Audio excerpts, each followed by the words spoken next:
Hello, ladies and gentlemen. Welcome to Serving Nerve, the show where we talk about whatever we want. And today I'm going to be talking about the darkest arc I've ever had in my entire life. Yeah. So this happened to me a long time ago. I know the title might sound very, current, but this entire situation happened to me when I was, 10 to 12. I don't exactly remember the year it was. I think it was 2011. Here's the story about how I got my dog stolen, and I still have never seen that dog again. It's kind of dark, it's kind of screwed up, it's a little bit depressing, and there's no actual, happy ending to this story, so if you don't want to hear it, don't worry, you don't have to hear it, you can just go to a different video, although I talk about dark stuff on this channel all the time, so I don't know how beneficial going to another video would be, but yeah. Today we're going to be talking about how I got my dog stolen, and, the sad story behind that, and the lesson it taught me in life, and whatever. In general, there's no, positive outcome from this. It's only tormented me. But it's still something, a piece of advice, I guess, I can give, or whatever. I don't even know. It's just been bothering me. I want to kind of talk about it. But yeah, this is the story about how my dog got stolen. And it was when I was a kid. So, I grew up in Canada, and originally I was in Port Coquitlam, BC until about the age of 10, when I ended up moving to California with my mother and the siblings for about a year.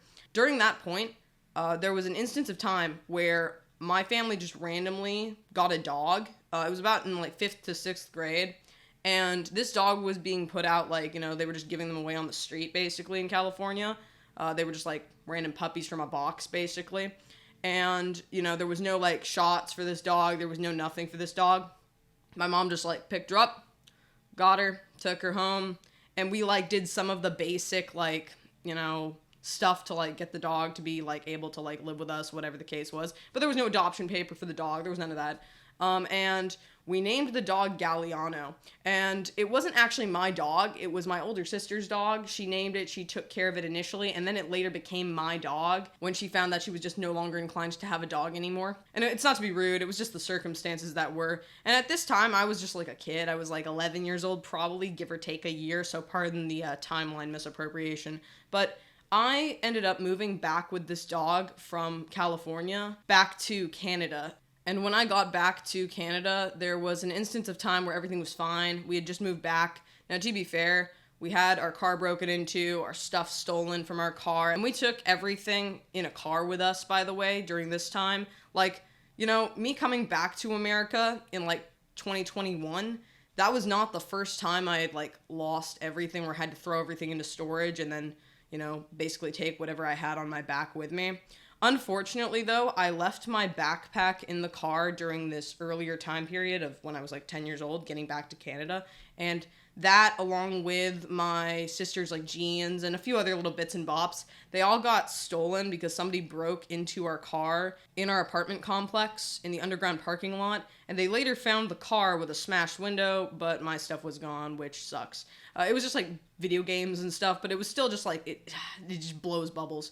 So that just reminded me of that. And then basically we get there. We don't have a lot of money. We don't have a car at this time, I don't think. And we don't have a way of being able to take the dog anywhere. The dog got sick. I don't know if my dog's shots were up to date. I doubt they were. We kind of didn't really have the best taking care of this dog. I can't lie. We weren't really that good at taking care of the dog. We didn't have enough money to take care of this dog. We oftentimes try and give it the best situation I could, but it was just a very bad situation, and none of us had enough money for anything. We definitely didn't have enough money to get them shots, and they were also exposed to a completely different environment in Canada. And my dog was a skinny little deer chihuahua. A little breakdown on this dog was this dog, when it became mine, was my best friend. She was this skinny little deer chihuahua, the sweetest little thing in the world, and I did everything with this dog. I would sleep next to this dog. I would hang out next to this dog. I'd cry with this dog. I'd bonded exponentially with this pet. This was my best friend at the time. I didn't really feel like I could talk to anybody, but I could always talk to this dog.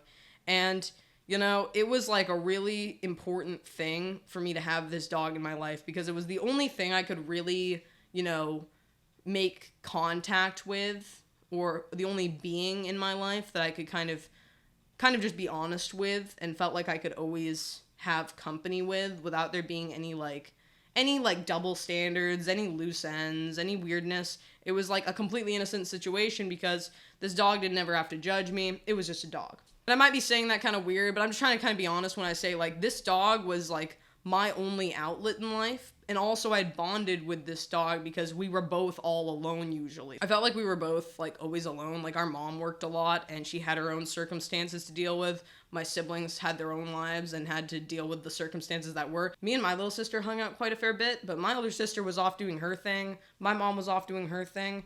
And me and my little sister would fight like cats and dogs every now and then. So this dog was basically the only thing that I had in my life, the only being that I had in my life to keep me company and keep me sane in the wake of being like a kid with little going for them. I felt like the circumstances at the time were suboptimal at best, and I wasn't living in the best circumstances. Like, there were definitely a lot of variables that were very stress-oriented.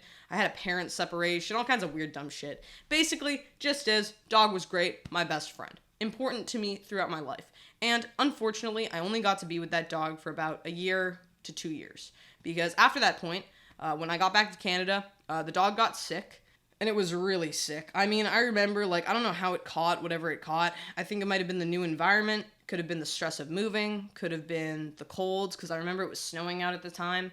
Could have been the fact that the elevator in our apartment complex was literally covered in diarrhea from probably another dog. But either way, dog got sick. And we didn't have a car at the time. And we didn't have a way of getting it to the vet. And I was worried that if we did take it to the vet on foot, it might just die, because this dog was severely dehydrated from having excessive, like, diarrhea, vomiting. And I remember I was spoon feeding it broth and cleaning diarrhea out of that cage for a couple of days whilst we were waiting for somebody to take the dog. And I was doing the best I could given the circumstances, but I have to point out, I feel like I really neglected this dog. Like, I did not do the best job I could have done in any capacity with this dog. And nowadays people tell me like I was a kid at the time and it's more justifiable if you're a kid, but in reality the outcome is still the same. I still was incompetent at being able to take care of this living being who was suffering right before my very eyes. So it really did kind of play on my mind a lot at the time even that I couldn't do enough for this dog. I remember specifically I contacted people to try and get a car for this dog to take them to the vet. Particularly the other family members, and they just didn't realize, I guess, the severity of the situation. And also, most of my family members didn't have a car. We didn't have a way of getting to the vet, and this was a time where, like, we didn't have money for taxis and Ubers and whatever. We didn't really have any money at all. But my mom had this friend. But yeah, so this friend ended up coming and picking the dog up and taking her to the vet. And I call her like a day after or whatever the case is, checking on like the dog's status, because I don't know at this point in time, like what's going on with her. I don't know like where she is, if she's safe, if she's died, if like whatever the case is, because I don't know. So I basically ask her like, what's up? And she responds back to me saying she's really sick. She doesn't know, blah, blah, blah. And then the next thing I know is I try calling her again and she doesn't pick up. And I try calling her again, and she doesn't pick up. My mom tries calling her again, she doesn't pick up. Time after time after time, she doesn't pick up. And that's when I realized she stole my dog. And she is the biggest piece of shit I've ever met in my entire life. Like, bypassing any other people I could ever run into in my entire life, this person is the only person that I've ever wished anything bad upon. Although it would be incriminating to state online all the desires I have for this individual, I think you can imagine the scale of desire that I have for the ultimate level of suffering to come upon this individual because of their theft of every aspect of happiness that could have come from my life with this dog, and how I never got to see this dog again, and I still have never seen this dog again. And I know I keep on saying this dog instead of the dog's actual name, Galliano, but it's just because I can't, like, every time, I'm not gonna lie, every time I think about this, I do get upset. Like, it is one thing in my life that is unresolved. It is the only thing in my life that I can't live with. Like, can't live with knowing the outcome of, because I know it was suboptimal. It's the only thing in my life that I feel I did everything wrong, given the circumstances, and was completely incompetent at fixing, and I literally have no solution for any of it. It's like the only variable in my life, the only part of my life that I do regret. I really don't have any regrets about the associations I've made through my life, the mistakes I've made, the childhood I had, or, any of the things that I've experienced or any of the hardships that I've faced, because that's just part of life. But the only regret that I have is not being able to be with this dog. And the only regret that I actually have is having this dog be so untaken care of in the first place. Because as much as I would like to say, like, it was just an unfortunate circumstance and, like, I did everything I could and whatever, it's still my fault, technically. The outcome is still the same, and it's that this dog ended up suffering because I couldn't do a good enough job to get them to a vet on time. And to be fair, dog's probably fine. I did later find out that this individual who stole my dog had a history of stealing other people's dogs, and the likelihood is that she took the dog to be with her sister and have her sister, like, have that dog as a pet. And it's really unfortunate because that dog was my best friend. Like, again, this dog was, like, my only outlet of happiness. She was, like, everything to me. She was always so kind to me. I know I sound so distant when I say this, but this dog was literally everything to me. She was such an angel to me. She was always so good to me, even though I felt like I was never good to her. Like, I was just a dumb kid, didn't know how to take care of a dog. Did the best I could given the circumstances. Like, I'd take them for walks, feed them and stuff. But, she was kind of a scrawny dog, she probably grew up in, like, a suboptimal subset of circumstances, just as anybody did. And the reality is that we shouldn't have gotten that dog in the first place. Like, we really shouldn't have. But the worst thing about this was having her taken away from me without any explanation, without any, like, reason as to why. Like, there was nothing. She was there, I was told she would go to the vet and then come back to me, and then the next thing I knew, she was gone. And it was truly, like, the worst thing ever. And I know I'm not doing the best job at explaining the whole circumstance here, but every single element of this, like, destroyed me for, like, quite a long time. Like, I was missing a part of my life because that dog was all I had in my life. And this was about the point where I started getting really, really down in the dumps. Like, I dealt with being down in the dumps before, like, whatever kind of crap, like every child does when they have, school trouble or life trouble or whatever the case is. But this literally, like, changed my entire perspective of reality. This really, like, kind of broke my mind because, when you're a young, dumb child and you have no recognition of loss, because at this point in time, sure, people in my life had died, but I never had, like, any kind of connection to them, Like, I really had no emotional connections to a lot of the people that surrounded me in my life growing up. But this dog was my very first, from what I can perceive outside of my sisters, emotional connection. And also at the time, I didn't have the best emotional connection with my sisters because we were continually kind of arguing with each other, we were just dumb kids. So obviously you can say, oh, I hate my siblings at this point in time, when you don't really. But you feel like there's turmoil there and you can't really connect appropriately when you're a younger kid. It's just not likely, at least in my circumstances. Although I get along great with my siblings now, we didn't get along the best at the time. So this dog was literally, like, my best friend. It was the only one I could value in my life. Like, I valued this dog more above anything else in the world. And, then she was gone. And, it makes me think to myself what I could have taken from this, what I could have learned from it. And I still haven't owned a dog since. That was my dog, and I failed with that dog. So I still, even to this day, won't own another dog. I know that I have a timeline where I do have another dog in the mix. She was a miniature dachshund, and she was technically adopted before we even went to California and had this other dog. And then she was also kind of a family dog who ended up living with my dad most of the time. So she wasn't really my dog. And although she was, like, a really good family dog, that wasn't my dog, and that wasn't the circumstance that really made me never want to own a dog again. But it's really sad because I think about it and I'm like, there's no solution to the matter. There's literally no solution. Dog's probably dead by now. We're coming up on its last years, if it was ever alive to begin with, or if it didn't die prior. I literally have no information on this dog other than that it was a deer chihuahua. And I know the name of the person who stole my dog. This woman had a fucking track record of stealing dogs, and she's pretty much gotten away with it. And this is the only reason why I do actually wish that heaven and hell exist, is so that she can burn and I can hang out with my dog in the afterlife, because I'm not going to get to see her in this life. But unfortunately, I don't know how likely those circumstances are going to be.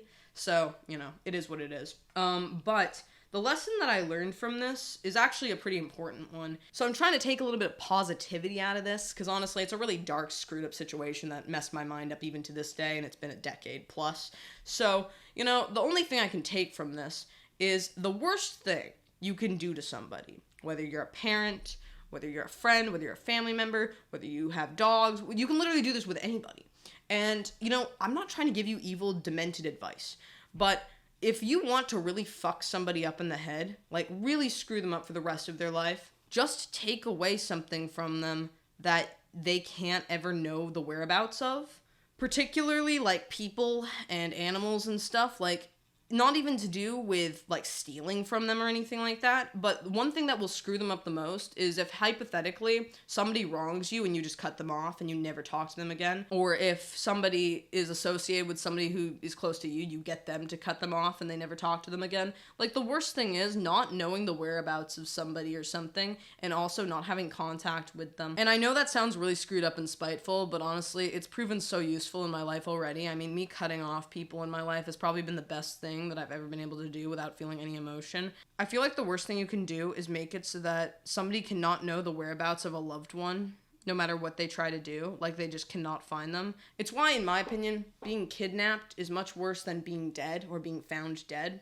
Because at least with finding them dead, there's some level of peace where they're not suffering anymore. But with kidnapping, you don't know the whereabouts of the individual, and they could be still alive and suffering for however long you think they are suffering for however long they're alive for. Same thing with, like, losing a dog. If you find the dog dead, then at least they're going to be dead. They're not suffering anymore. But what if they're still alive suffering? That's the worst feeling that I ever had with this situation. I didn't know the whereabouts of this dog. I didn't know if they were okay or if they weren't okay. I didn't know what would happen to them, or if they were, still alive, or if they were dead. And even now, I don't know if they're alive or dead. It's been years. It's been over a decade, and I still don't know if they're alive or dead. And this is actually one of the only things that I still cry about to this day. Like, I don't really give a fuck about my childhood and my past. Everything's kind of fallen by the wayside, because those things, are all experiences that you work through in time. And I feel like a lot of us are in the same boat, where we have things in the past that have really bothered us, but we can move past them because we know the circumstances that were and we know the circumstances that are now. But what if you don't know the circumstances that were, nor are now? What if you don't know the resolution? What if you don't have the solution to the problem, and you never had the solution to begin with, and you've been cheated out of the circumstances for your entire life? What if you don't even get to know the whereabouts of somebody you've lost in life?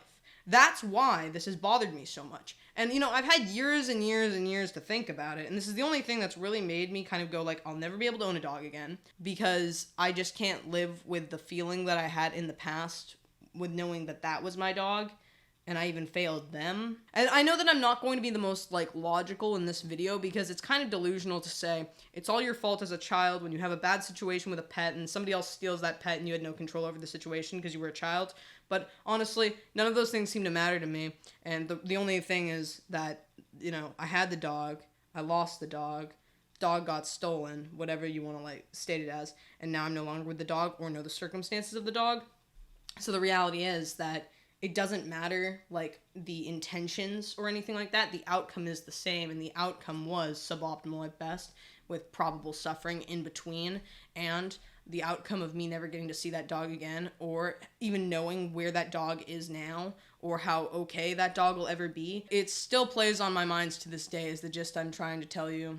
And the ultimate lesson that I've taken from this is the worst thing you can do to somebody is to take away a loved one and not know. Like, not let them know anything about the whereabouts of that loved one, whether they're alive or dead, whether they're okay, whether they're safe, whether they know that you love them, whether that maybe they think that you betrayed them. Like, the thing that really bothers me about this is, like, I don't know how my dog would think of me this day. Like, I don't know how they would think of me knowing that, like, I basically betrayed them.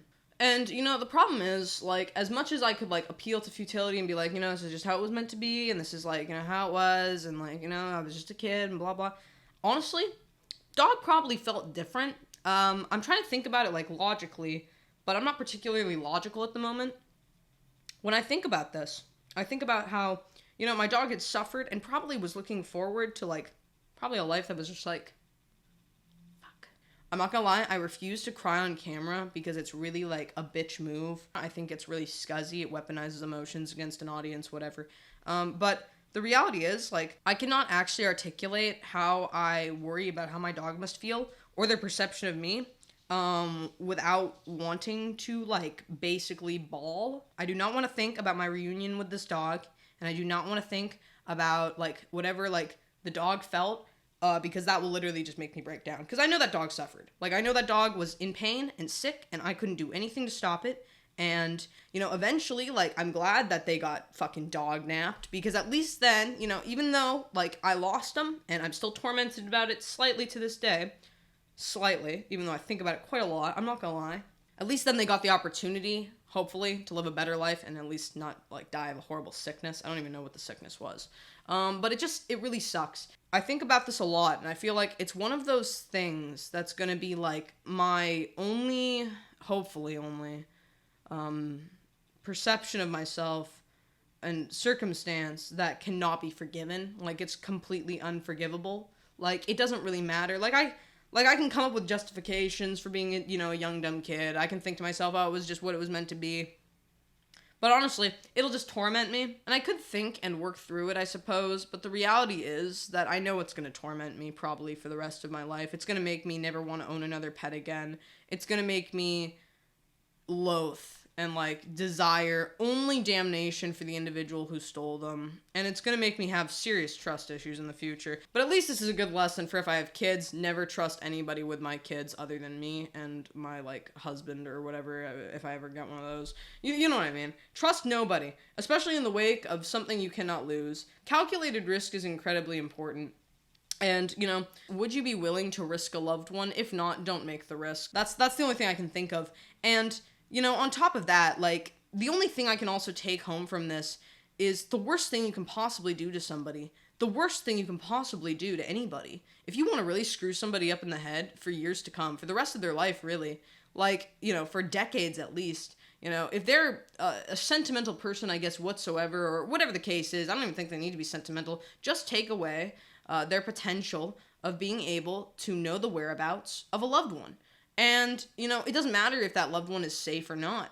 And I'm not trying to say, do this, by the way. I'm just saying, the only thing that can screw anybody up in the head more than losing a dog would be like losing a kid or losing a family member or having somebody disappear in your life and you don't know where they are. Missing persons and kidnapping and dog napping, it's like the worst feeling in the world because you don't actually know the whereabouts of your dog, your friend, your family member. You don't know where they are. You don't know if they're suffering. You don't know if they're dead. You don't know if they're alive. You don't know if they're well. You don't know if they're okay. You don't know if they're not okay. And even if you do know, you can't do anything about it because you have no idea on how you're going to find them again. And, this was so long ago, and I know there were probably things that we could have done to get my dog back. Maybe we could have. I don't know. I have no idea. Probably, but we didn't. And this is the game, and this is how it all fell apart in my head. And honestly, I don't really have a solution because it was so long ago and I have no proof or anything that I have no proof for anything. So it's I don't even think I could file a report on this. And at the time I didn't. So why would I now? It looks even dumber to file anything now. But I feel so fucked up because this is actually and maybe that's an appeal to futility, but I really just don't know how I would fix this problem, especially now that the time has passed. Dog's probably pretty close to being dead or dead already because I think it's on its 15th year of potentially being alive. Maybe it's 14th year. And I'm just trying to think to myself, I'm dude, I don't know how I'd fix this. I don't know if I should just let it go. But I mean I used to tell myself, I'm once the dog's dead, I'll let it go. Once the dog is dead, I'll let it go. And I'm well, I don't know when the dog's gonna die because I can't tell when something's dead or not if I can't even fucking find out if it's alive or not. If I can't find out how the dog is alive, how am I gonna find out if it's dead? I used to tell myself all these things. I used to tell myself all these excuses. I'd be oh, they're in a better place right now. Oh, I don't know if they're dead or alive. I don't know if they died when they were at the vet. I don't know anything. I literally know nothing. But this has been something that's tormented me my whole life. My whole life, ever since that moment. It's the only thing that I cannot get over. And I think the reality is because it's unresolved. There is no solution, there's no deliverance here. There's no relief because of me knowing the circumstances because I don't know the circumstances. And I don't think I'll ever know the circumstances. I could be wrong, but I don't think I'll ever know them. And maybe I could try and find it out, but I don't know what the solution would be. I really don't. So, I don't know. I'm not trying to make this so dark and damning, but it's a very important lesson in life to learn early on, I guess. I'm not trying to be dark and dramatic, but again, the worst thing I think you can do to somebody is, cut yourself off from them and not know what happened to you or your whereabouts. If you want to spite somebody really badly, just cut them off entirely and, drop them, ghost them, basically, in life. But that's just one step below the top tier of damnation, which would be making it so that they don't have access to the well-being of a loved one or something. And that sounds really psychotic, so I wouldn't recommend doing anything like that, obviously. But I'm just saying, on a personal level, If you feel like somebody wrongs you, cut them off entirely.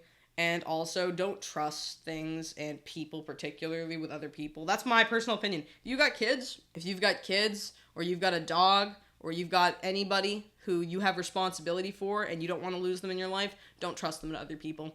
Like, this was a family friend, by the way. Like, you know, you'd think like a family friend from my mom, having known her for decades, wouldn't do this, but she did. So, I mean, like, that fucks your trust up even more in people. But, like, you know, the circumstances are what they are. The reality is, though, if somebody wrongs you in life and you want to spite them, cutting yourself off from them or cutting them off from you is probably one of the, like, most brutal things you can do, is just basically ghost them entirely. Like, I'm not gonna lie, I've done that with people before when I've been like, this person's a really negative person in my life, I don't want to be associated with them, I'm just gonna cut them off, and then I just drop them like that.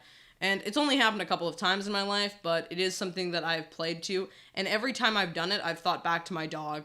It's been my number one motivator for thinking, well, if I can lose my dog, I can probably lose anybody and not feel anything. Well, if I can lose my dog and I'll feel terrible about that, nothing else could make me feel worse. So me cutting off this person who's actually toxic in my life is going to be a net positive. You know what I mean? Like, I'm not trying to make this sound like an asshole move or like dark or edgy or anything like that. It's a really screwed up subset of circumstances that have perpetuated me to have like a really brutal outlook on reality. And it's something that I really hope none of you have had the displeasure of experiencing. It's something that actually plays on the soul so brutally. It's the most unforgiving feeling in the entire world. It's like, it is actual pain. I've never actually felt like pain that has permeated my being this much, other than this one circumstance. Throughout much of my life, I've lost many things, such as everybody else has. You know, I've lost things, I've lost stuff, I've lost money, I've lost jobs, I've lost hope, I've lost all kinds of things, just as anybody else.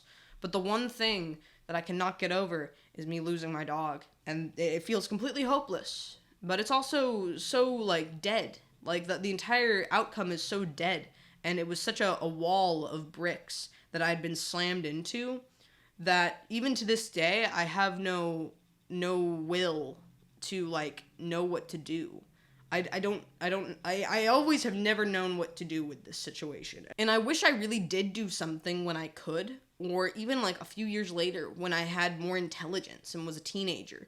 Or, you know, maybe when I had first turned 18 and I was an adult. I don't know why I never did any of this. I don't know why I never, ever made the change to approach the situation or call the police or contact anybody or file a police report or, you know, go to her house even and just demand to have my dog back. I don't know why I never did any of this.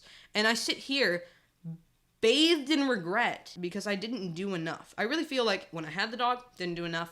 And when I lost the dog, didn't do enough to get her back. And it really blows bubbles, I'm not gonna lie. It's the only thing in my life where I feel like I'm never gonna be able to get over it. And maybe I will eventually, but I feel like I'm coming on a decade and it still bothers me. So maybe it's just gonna be one of those little things that looms over me. Whatever.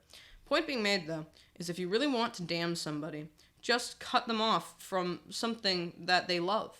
You know, make it so that they, particularly a person or an animal in their life, if you take that away from them and they don't know the whereabouts of it, it's the worst feeling in the world. Not knowing is the thing. If you know that somebody's dead, or you know that somebody is left, or you know the location of someone, or whatever happens to somebody, it's kind of different. But if you don't know any of those variables, and you know that the person in your life is gone, but you don't know why, or where they are, and you don't know if they're okay or not, like, it's the worst feeling in the world. It's the worst feeling in the world.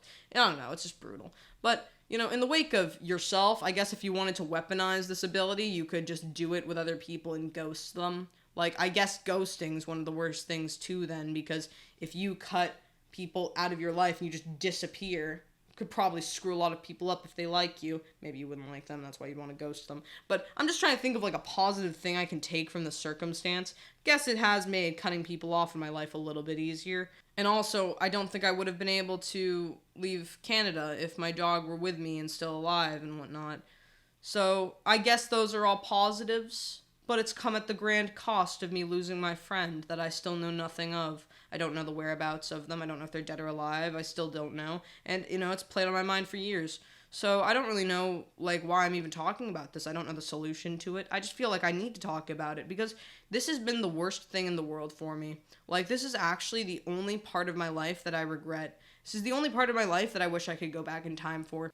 And, you know, sometimes I think about that because I'm like, you know, fate, timelines, how things are meant to be, whatever. This is the one thing where I would definitely, like, try and bend all of it. This is the only thing in my life that I can't, like, live with the outcome of. Like, and it's not to sound like, you know, like anything's gonna happen, but it's just more like I can't live with this timeline's outcome for this particular thing. And it's very brutal. And I know this is probably an important lesson to learn now, and I'm sure the dog will be fine, or she's been fine this whole time, and she's just chill vibing, you know, whatever. But it's something I truly can't forgive myself for, and it's something I truly don't know the solution to, or, like, I feel like it's so unresolved still, and I don't know if it'll go away, or what. But it's just something that's really bothered me. And I don't know how common dog thefts are, but it's terrible. It's truly terrible. Not knowing what happened to that cute little poochie you loved. Like, it's truly dark. And, you know, I'll play a joke on everything. Like, I have no issue with making humor out of morbidity, for, you know, finding that everything in life is a joke. But this is the one thing in my life that has come to be, like, so serious and ridiculously brutal, that it has permeated my very soul. Like, if souls exist, this is definitely something that would destroy one. Like, this is something that has poisoned my mind. And, you know, it's not to act like this is the fault of anybody else in my life. It's an unfortunate subset of circumstances that had come to be what they came to be due to a series of other circumstances. And I'm not trying to appeal to futility, but I know that, like, you know, family members and stuff watch my YouTube channel and whatnot, which is terrifying in itself from the things that I say, but they probably heard me at my worst. But it's more like, it's not that I blame anybody other than the bitch who stole my dog, who I will happily watch the wake of their demise for. I feel like there's nothing to really continue talking about given the circumstances, but I just have to point out, my people, like, this is the only thing that you'll ever hear me really, like, act like I'll never get over, or, like, I'll harp on, because it's the only thing that I have to say really is, like, the destruction of the soul, you know? The loss of your best friend, the loss of a loved one, the loss of your dog. Like, it's beyond the scope of, like, what I can cope with in life. And it's the only thing that actually to this day makes me sad. I don't really feel depressed about it, I just feel sad. I just feel sad about everything to do with it. And if I could forget it, I wouldn't, because honestly, this is an important lesson to learn for the future, but it sucks. It truly sucks. The subset of circumstances suck. So, you know what? Anyways, that's the video. I don't even know. I'm so sorry I didn't make this sound very good, but it's just a really sad story that's been really bothering me, because a lot of nights I do find myself, like, lying in bed thinking about it, and I don't really have a solution to the matter. Like, there's no real solution. It was so long ago. There were just so many circumstances that were. I don't know what to say, man. I just wanted to talk about it because it's been really bothering me lately. And it plays on my mind a lot. Like, it constantly plays on my mind. And I'm not trying to make it sound like I think about it every single day, but there are just stints that I continually think about it, and I just can't get over it. And then I think about it some more, and I think about it some more, and then I think, well, I can't do anything about it. And then I forget about it for a little while, then I think about it again, and it just comes, it's like a little flame that won't quite die out, you know? Just, you can't smother it, you know? That kind of thing. Anyways, that was the video. Sorry that I had to make it so depressing today. We'll be making it a little bit less depressing tomorrow, or whenever I put up the next video. But, yeah, that was the video, so thank you so much for watching, my people. I'm sorry that it was so dark and depressing, but, that was it. So, that was the video. See you later.